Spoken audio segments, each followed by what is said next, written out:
مامۆستا زۆر جار لە کتێبەکانە لەسەر شتی ورد ئەوەستیت. ئێستا بەراوردێکم بینی لە بینی جیهانێتی ئیسلام و ئەوەی کە پێی گوترێ جیهانگیری عەولەمە.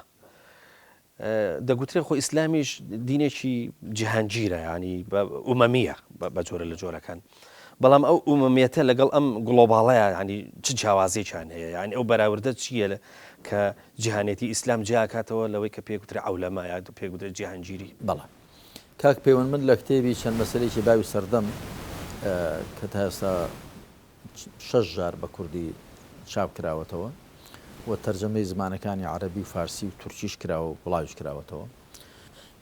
فەسڵێکم بەشێکم تەرخان کردو بۆ بەراورد لە نێوان جیهانێتی ئیسلام و جیهانگیری ڕۆژ ئاوا کە گلۆبالیزیشنی پێ دەڵێن، گلۆبالیزیشن. لەوێدا قسەی مفەسەڵم کردو، بەڵام ئێستا هەر بە کورتی ئەوە دەڵم کە ئیسلام بۆ بەهی ئیسلام گوتۆ جیهانێتی، بەڵام ئەوی دیکە جیهانگیری.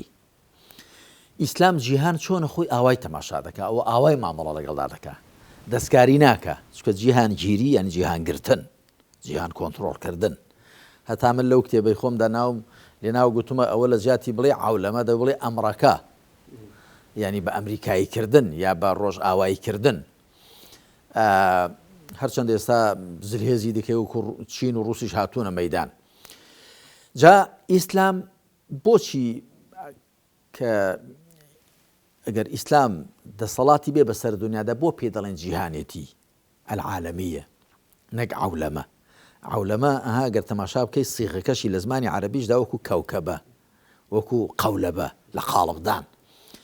تو تەماشا بکە ڕۆژ ئاوا ئەمریکا مەسەلەن ئەو وڵاتانی رووسیا ئەوانە هەر کامێکیان وەختی دەسەڵاتیان دەبێ دەیانێ ئەو خەڵکو ئەو عیباد و بیلادە بۆ شوێ لێ بکەن کە خۆیان پێیان چاکە.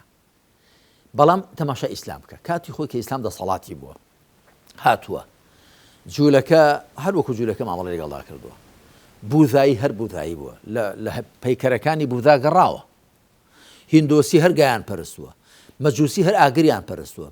جاریکەش باسمان کردووە لە کاتێک کە مسلمانان ئێران دەگرن نامە دەنووسن بۆ عومەری کوڕی خەتاب خواری ڕازی بێ خەلیفەی دووەمی پێغەمبەر صلی الله علیه وسلم، دەڵێن لێرە قەومێکی لێیە مەجووسیەکان ئاگر دەپەرستن، چیان لێ بکەین؟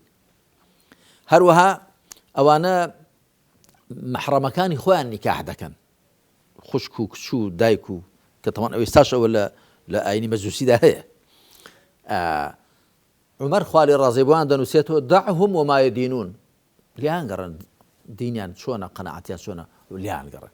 یا خاوە کتێبەکانی دی جوولەکە و نەسرانی گۆشتی بەرازیان خواردووە، شەرابیان خواردوێتەوە ئەو کاتیش. ئایا ئیسلام ڕێی لێگرتوون؟ توێتینا، بەڵام نابێت لە بازاری مسلماناندا شەرابەکەتان بفرۆشن، گۆشتی بەرازەکە لە بازاری مسلماناندا بفرۆشن بۆ خۆتان لە گەڕەکی خۆتان و لە شاری خۆتان.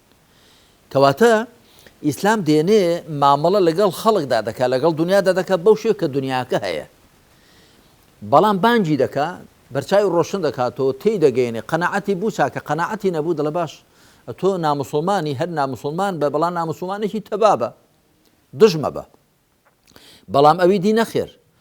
تەماشا بکە من لەو کتێبەی چەند مەسەلەیەکی باوی سەردەم لە باسی عەولەمە و جیهانگیری ئەوەدا باسم کردووە. گوتومە کاتی خۆی مسلمانان 800 ساڵ لە ئیسپانیا ئێستا بوون، ئەو کاتە ئەندەلوسیان پێدەگوت 800 ساڵ. نەسرانیەکانیان ناچار نەکردیان کە مسلمان، هەر بە نەسرانەتی خوانمانەوە. ئەوان لەگەڵ مسلمانان گڵۆڵیان کەوتە لێژی دوای 800 ساڵ، دوای 800 مسلمانانیان سەرپشک کرد. یان کافر دەبێ گۆشتی بەراز بخۆی و دەبێ شەراب بخۆیەوە و دەبێ نوێژ نەکەوی، دەبێ ڕۆژوو نەگری، یان دەتکوژین. دوایی کە زۆریان لێ کوشتن وتیان کاکە ئەو کوشتە ناکرێ، وتیان بە بژاردەیەکی دیکەشیان بدەینێ یان بڕۆن. ئەو ملیۆن مسلمانانە چەند ملیۆن بوون، هەمویان قڕەبڕ کردن مەگەر ئەوەی بەدزی بە پەنهانی بە مسلمانەتی مابێتەوە. ئەوە تا کوفر ئاوا دەکا